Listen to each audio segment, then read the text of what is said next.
ذہنوں میں سوال پیدا ہوتا ہے کہ ایسے لوگ، ان کے ساتھ جو پاک فوج قتل کر رہی ہے انہیں، اور افغانستان اسلامی ملک، وہاں پر بمباری ہو رہی ہے، وہاں پر جنگ لگی ہے، تو وہ نوجوان جو ذہنوں میں سوچتے ہیں کہ ادھر مسلمان اور ادھر مسلمان، قتل کیوں کیا جا رہا ہے؟ تو ذرا سنو تاجدار کائنات صلی اللہ علیہ وآلہ وسلم نے ان لوگوں کو کیا قرار دیا اور ان کے ساتھ کیا حسن سلوک کرنے کا، اس کو ہم حسن سلوک تو نہیں کہیں گے، بد سلوک کہیں گے، تو بد سلوکی کون سی کرنے کا حکم دیا؟ ذرا توجہ کیجئے گا۔ نمبر 1، آقا علیہ السلام نے ارشاد فرمایا، شر قتلی تحت عدیم السماع، ایسے لوگوں کو قتل کرنا۔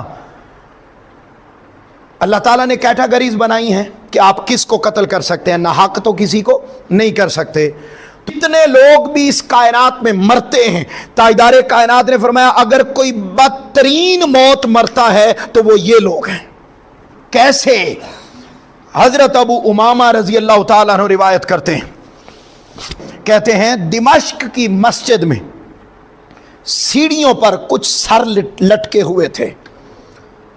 یہ کون بیان کر رہے ہیں؟ حضرت ابو امامہ کہتے ہیں میرا گزر مسجد دمشق سے ہوا تو وہاں سیڑھیوں پر سر لٹکے ہوئے تھے، تو جب سر لٹکے ہوئے دیکھے تو حضرت ابو امامہ فرماتے ہیں میں نے آقا علیہ السلام سے سنا، آپ نے فرمایا کلاب النار، یہ دہشت گردی کرنے والے دین کا نام لے کر، قرآن کا نام لے کر، نماز کا نام لے کر، قرات کا نام لے کر، دین کا نام لے کر لوگوں کو قتل کرنے والے، دہشت گردی کرنے والے، فرمایا میرے آقا نے فرمایا ہے کلاب